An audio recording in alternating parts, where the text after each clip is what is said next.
Hello everyone, very good afternoon. My name is Sangram Mohanty, and today I'm going to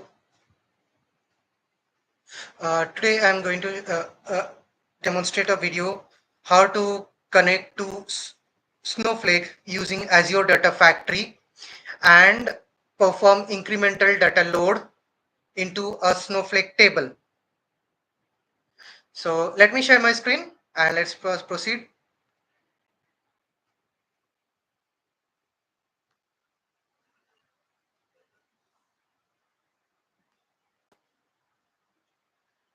All right.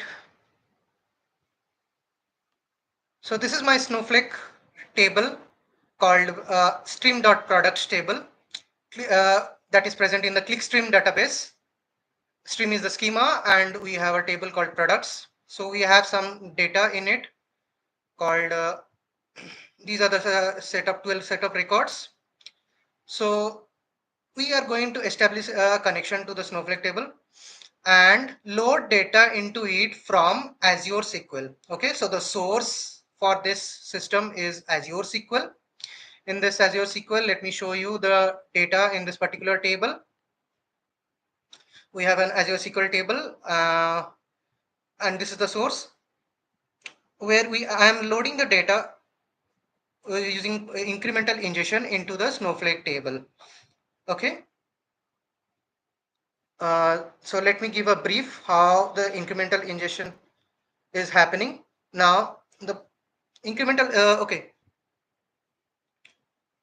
So in this product table, we can see that each product has a start date and a price end date. So price end date, if the price end date is null, that means that particular product pricing of that given product is active. If the pricing end date of a given product is set to a given value is not null, then that means that particular pricing of that given product is inactive or has expired. Okay. So here in the incremental ingestion, there will be three things that I am going to do. If any new set of records I am loading into this product table, those will be loaded into the Snowflake table that I showed into the Snowflake. If any quantity for the active table for the products that are active, if any quantity is changing, then that should also reflect in our Snowflake table. And if any a product where I am setting the price end date and creating a new entry for the same product, then then the new entry should override the old entry. So basically, this is like a data that is in the SCD type 2 model, but the data in the products table, it's in more of like a SCD type 1 model. Okay. So every time the new records, only the new, only one copy of each of the products will be present, and only the latest data will be shown in this given table. All right. Now let me come to the pipeline. Okay. Now let me tell you how we are establishing a connection.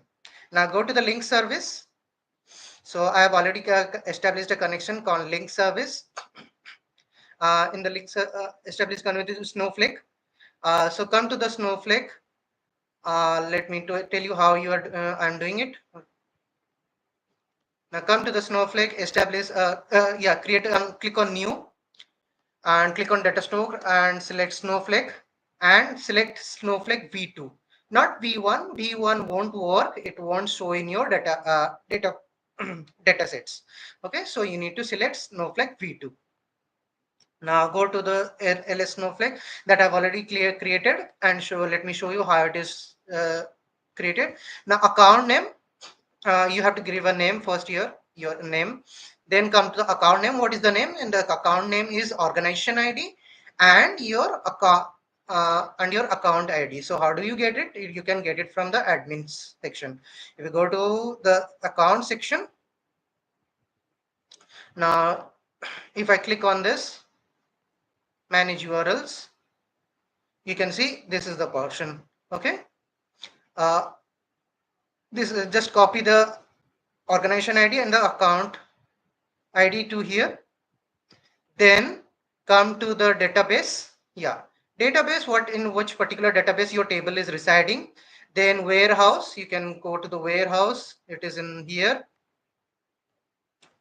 Warehouse. Yeah, it's here. Admin, in which particular warehouse you need to use to load the data into the Snowflake. So that's what you may need to mention here. And where it gone? Okay. And authentication, it will be basic authentication. Then give your username. What is your username to log in into the Snowflake account? Give your password. Role, it's like what is that role associated with a given username? Is it account admin? If it is anything else, like yeah, place it accordingly. So role is important because that helps you uh, to preview the data from the or read the data from the table. So it can be account admin or database admin, okay, or security admin, whatever. Like it's all up to you. Accordingly, you will be able to see the data. Okay.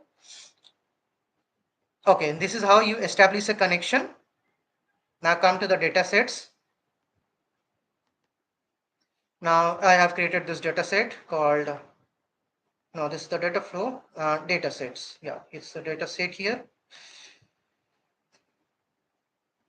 Yeah, DS Snowflake products. Okay, I chose the correct link service for that and chose the given table where I need to load the data. This is the stream is the schema and tables is the products table. Okay, you can enter it also manually. That is done. Now come to the data flow. Now data flow, to perform the incremental ingestion, we require two sources. First is your source system where you will where you are going to read the data, and the target system to compare the data with the source system. Okay, so the target is our Snowflake and the source system is our Azure SQL. Okay, so I performed also similar in similar way only. I have established a connection with the Azure SQL the way I did it for Snowflake. Okay, now selecting only 3 columns. Now coming to the Snowflake, let me show you how it is proceeding.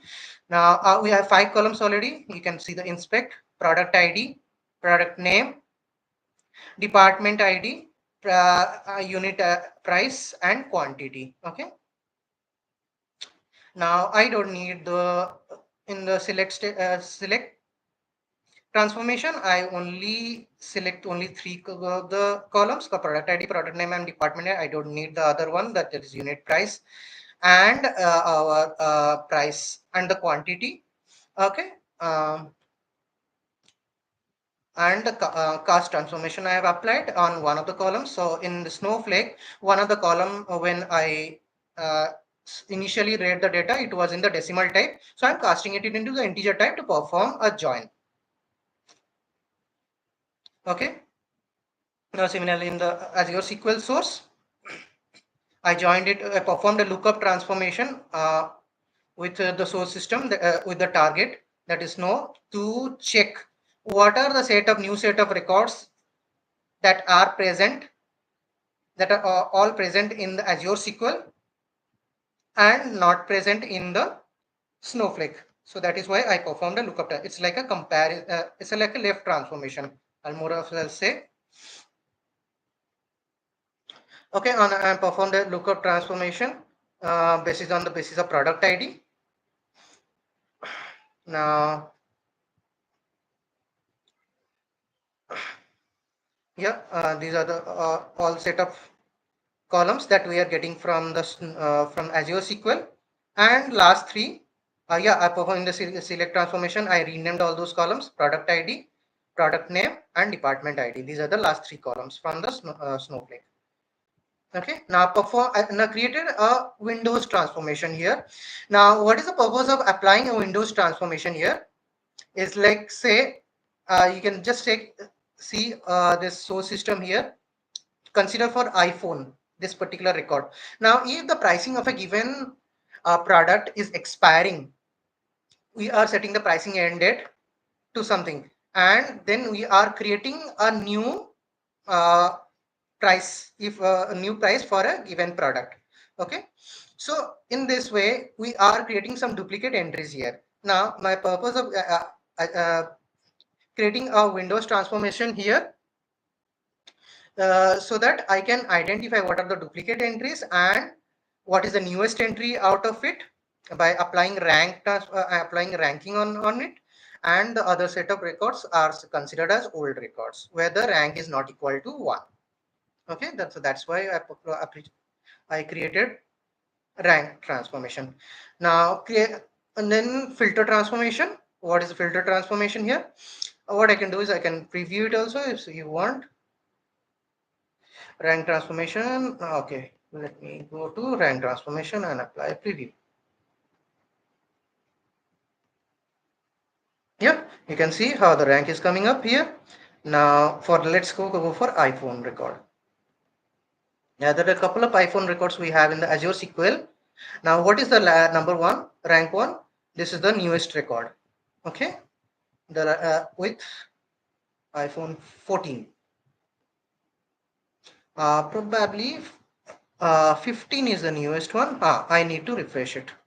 Refresh it from the source.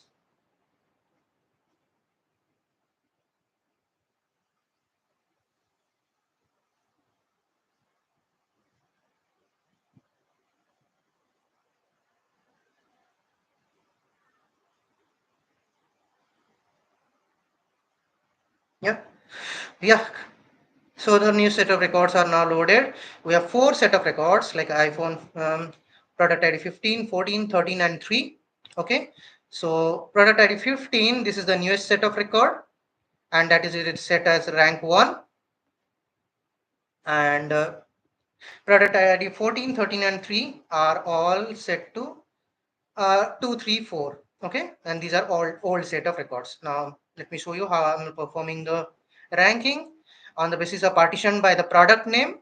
You can see the product name. What is the product name is iPhone. Partition by the product name. Sorting it across using pricing start date. What is the pricing start date? All are like they are in the increasing fashion. For product ID 3, you can see it's 20, then 25, then 26, then 27. All right. Okay. Good. Now come to filter transformation. Now in the filter transformation, I am going to apply filter where the pricing start date is not null, the pricing end date is not null, and rank is equal to 1. That means I am targeting these set of records, okay, where which has only, that is like we have only one copy of the same records in this given table, and whose pricing start date and pricing end date is set to some given value. This means these are already expired. These are already expired. Now, question may come up like, why don't you add this? Okay, if no, if I filter it out, then I cannot remove those from the uh, our table. Okay, so I will come like I to remove them or override them. I I have applied Azure transformation that I'm going to show you. Like, okay, products.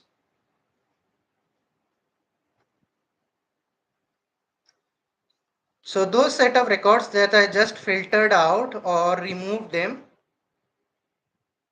those filter records that I have removed them, those won't be impacted at all. They are in the incremental ingestion, their unit price, everything will remain as it is. Okay, like Tumblr.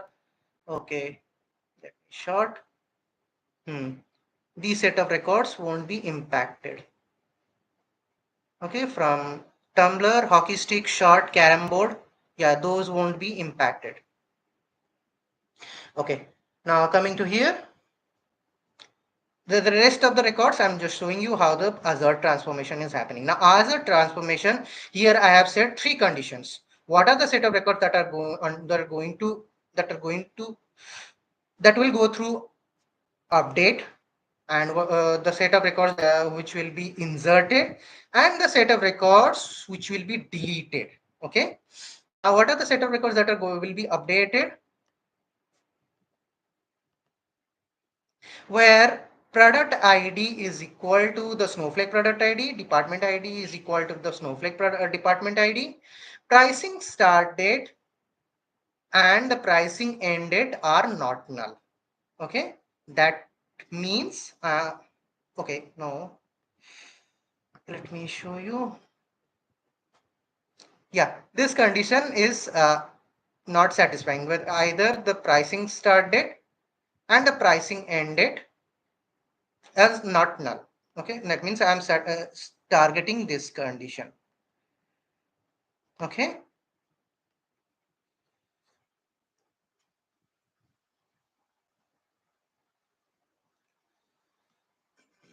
All right. Now insert, what are the set of records? Insert, the newest set of records will be inserted where the Snowflake product ID is null and ID is equal and rank is equal to 1. Now when we perform the lookup join, you can see the lookup join. I hadn't showed you the data preview. Let me show you right now. Okay, for what is happening for the newest set of records. Overly, we don't have any new set of records. All right, let me add some new set of records. Let's say insert into this. This is 16.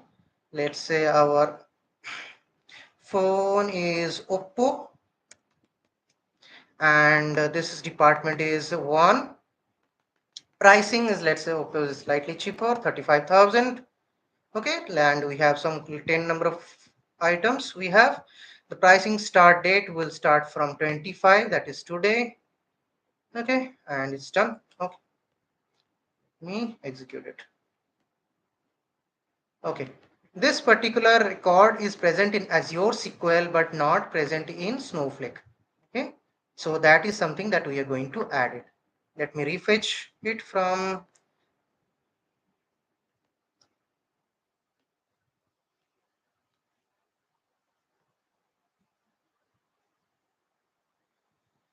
the sources.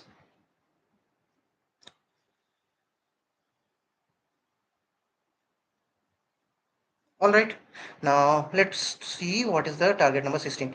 Okay, this is the new set of record for product ID is equal to 16. You can see the Snowflake product ID has been set to null. Okay, that means this is a new set of record. Okay, now iPhone, these are the set of records. I'll tell you, like they aren't present, but in the Azure SQL, their price end date is set to some given value. So they won't be updated, rather they will be deleted. Okay, I'll tell you what is happening. Okay, so for insert we understood, for product we understood. Now coming to the delete, how the records are getting deleted. So that iPhone, the records that I told you, okay, these are the records where after performing a rank, okay, these are their rank is not equal to 1. So those set of records I'm going to delete it. Okay, done. Now, so what does so we understood that the new set of records will be inserted into the Snowflake table. The existing records where the or the active records, active products where the pricing end date is set to null, they will be updated, and any old records where the pricing end date has been set and their duplicate present in the Azure SQL and the entries are duplicate, they will be deleted. Got it? Okay. Now quickly let me debug it out and verify the records. Okay. What we can do is, let's just say how in the Snowflake, okay, these are the quantity 11, 16 and 10. Let me update those quantities.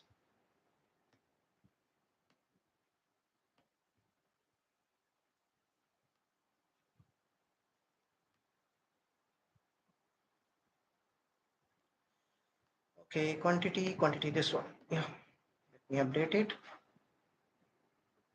So that is all right. Now let's see the records. Now we will have for laptops, we will have 13 laptops. Kurta will be to 18. iPhone will be now 12. Oppo will be 12. Okay, here iPhone you can see. iPhone is 10. Oppo is not there. And laptop is 11 and Kurta is 16. Where is it? In laptop is 13 and Kurta will be 18. Is 18. So it will be reflecting here. Let me debug it out.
Yeah, let's see the specs. I think it runs up very fast. Okay, that's good.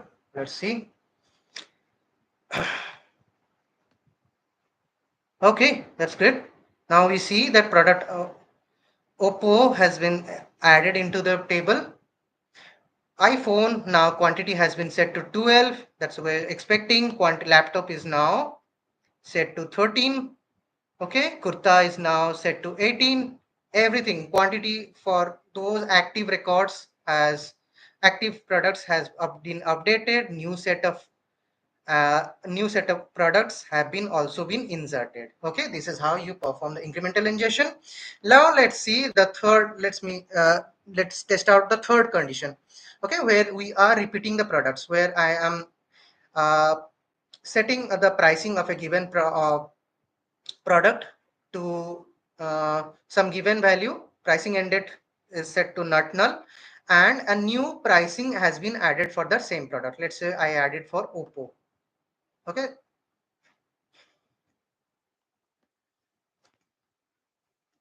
for Oppo, let's say mobile, that's the product ID is 17. Now the price has changed to now 37. Okay, now start date will now it will start from 26th. Okay, and this is set, this is inserted. And for this one, for the previous one, that is Oppo will previous record, I'm setting the pricing ended to 26th.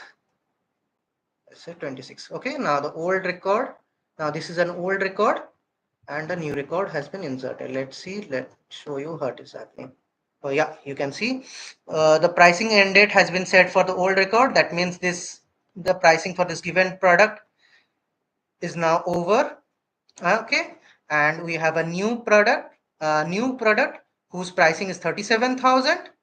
Okay, and the pricing starts from 26th. Okay, and this is considered active. This is the active, this is inactive. Okay, now how it is reflecting. Okay, now how it is reflecting in our SCD type 1 table. This one, what will happen is the product ID is equal to 16. This will change to 17. Okay, and Oppo, this unit price will be 37, quantity will be 10. Okay, let's see, test it out.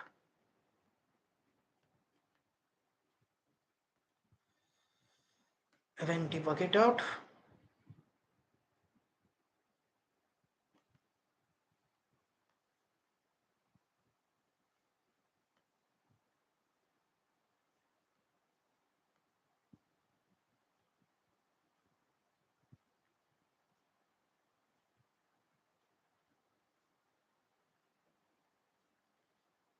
So let me introduce myself. My name is Sangram Mohanty and I'm working as a data engineer in Accenture. So I expertise in building data pipelines in Azure Databricks, Azure Data Factory. I create notebooks in Azure Data Factory to perform ELT transformations, and in Azure Data Factory, I perform ETL. I build data pipelines, perform ETL transformations.